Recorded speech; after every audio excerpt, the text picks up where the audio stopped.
normalmente a maioria negra que sai procurando emprego, sem nem um cafezinho, igual característica de braço, não consegue. Casilina, companheira, essa é a grande questão, né? O imperativo moral superior de estarmos na vida, do meu ponto de vista, é lutarmos no que estiver ao nosso alcance para dar oportunidade às pessoas de superarem os desequilíbrios e as injustiças. Se fosse um país da África, em que a gente pega a riqueza e divide por todo mundo, continua pobre. Mas no Brasil, se a gente pegar metade da riqueza e distribuir pela população, nós viraremos uma grande nação de classe média. E, evidentemente, isso não vai acontecer caindo do céu. É uma luta, nós temos que organizar um projeto nacional de desenvolvimento cujo objetivo central seja superar o desequilíbrio, a desigualdade, a pobreza, a miséria, com esse componente étnico que nós temos, porque o pobre negro sofre duplamente, o pobre negro é muito mais perseguido, o pobre negro é muito mais vítima do processo de injustiça do Brasil. Nós tivemos aqui um pequeno resumo com essas mulheres maravilhosas daqueles que são uma parte dos problemas brasileiros. As coisas não precisavam ser assim. A geografia que Deus nos deu em matéria de riquezas naturais, o povo que vive nesse grande país, que é capaz de, dando a ele a oportunidade de mostrar para o mundo que resolve qualquer desafio, estão a exigir, nesse momento, um grande apelo ao diálogo. A reunião, o pacto, o entendimento entre aqueles que produzem e aqueles que trabalham, encerrando essa crônica de especulação e de ódio político que estão dilacerando a nação brasileira. Isto tudo é perfeitamente possível e eu acredito firmemente, nós do PDT temos uma contribuição a dar, convocar a inteligência brasileira, valorizar nossas diferenças, nos colocar no caminho do diálogo e eu não duvido, esse país vai dar exemplo para o mundo. Nós estamos num momento muito grave no Brasil.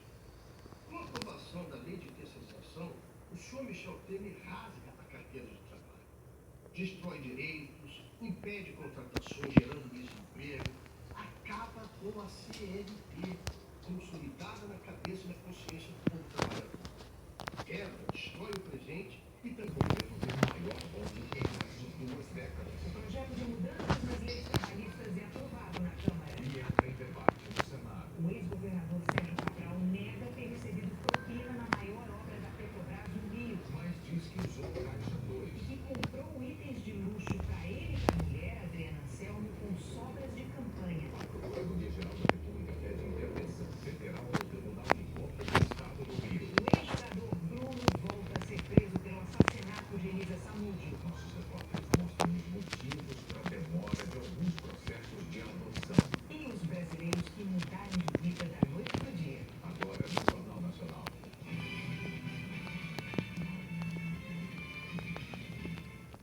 Enquanto o Brasil acompanha os debates de deputados e senadores sobre mudanças nas leis trabalhistas, um grupo de 20 cidadãos de Mato Grosso teve a atenção desviada para outras coisas.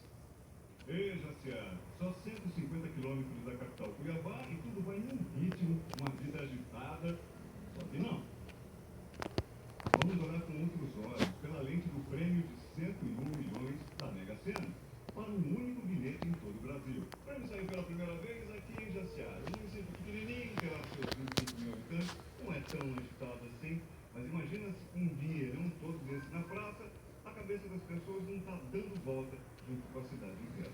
A sensação é de que o dinheiro chegou, a cidade está feliz, até quem não ganhou. A sorte está por aqui, né?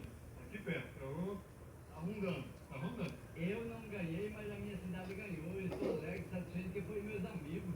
A dona da lotérica está feliz, jura que não ganha comissão. Por que a senhora está tão sorridente, então? Eu estou feliz pelos clientes. Nossa, parabéns para todos. Sucesso para todo mundo. Publicidade pela casa vai ser boa. Vai, com certeza.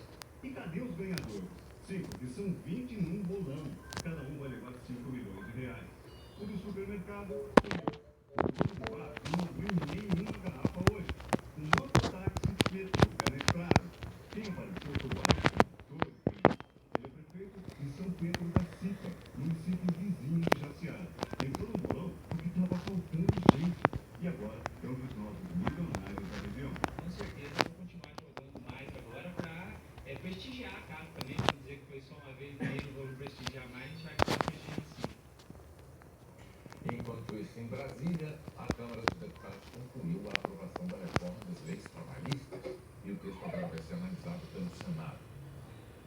No primeiro teste das reformas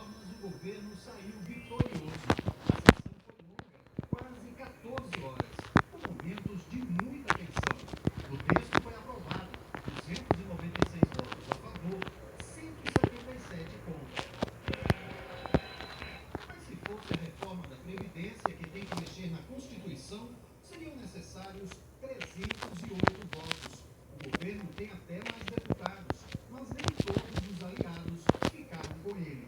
O PSB, por exemplo, que orientou a bancada a votar contra a reforma, rachou. 14 votaram a favor, 16 contra. No PMDB, partido do presidente Michel Temer, 7 votaram contra.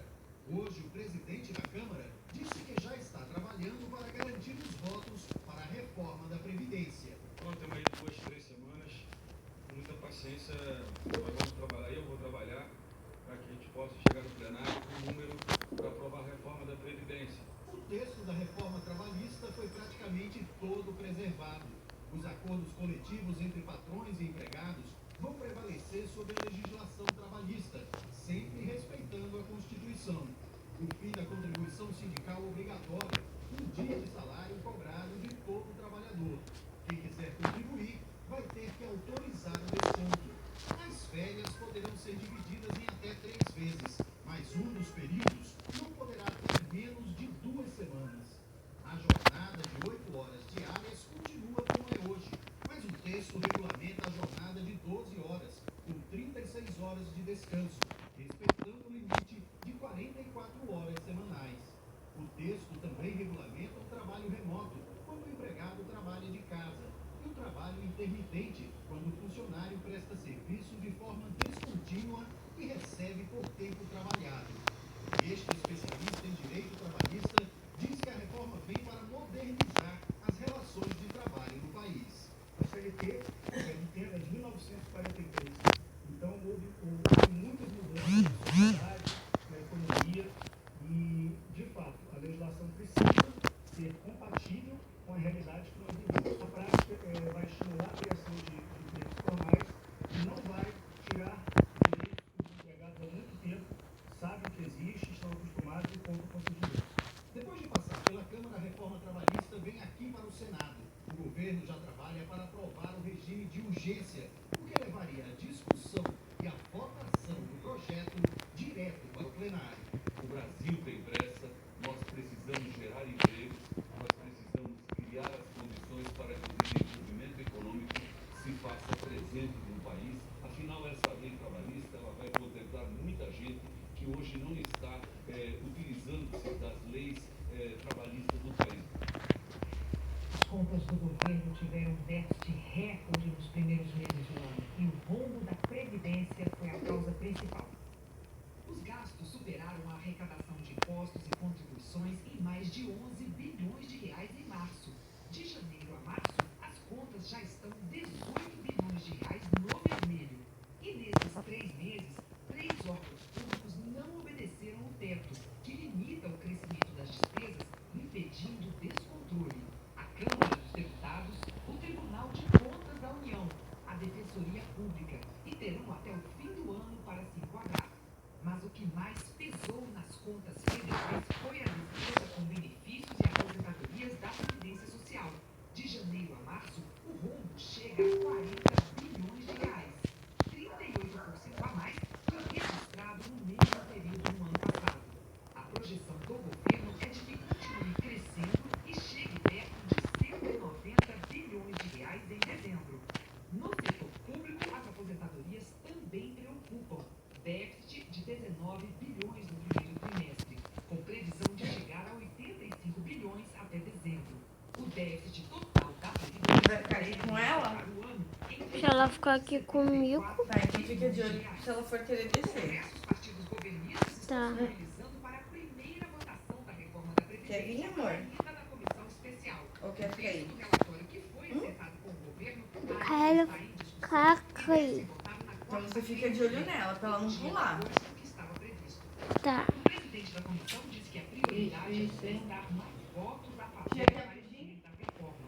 São pessoas Se tiver bom, quero. Se tiver frio, quero. pode avançar gastando de cada R$2 que arrecada mais um para aposentadorias e pensões. Então são pessoas que talvez tenham que ser mais esclarecidas e até estimuladas por uma onda pró-aprovação.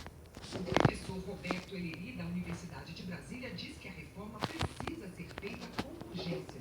Nós podíamos ter feito isso na década de 90, precisou passar por uma reforma. Até o novo endereço da pronto foram 4 anos e 148 milhões de reais. O senador contou que a escolha da empresa que tocou a obra foi uma fraude. Na época, César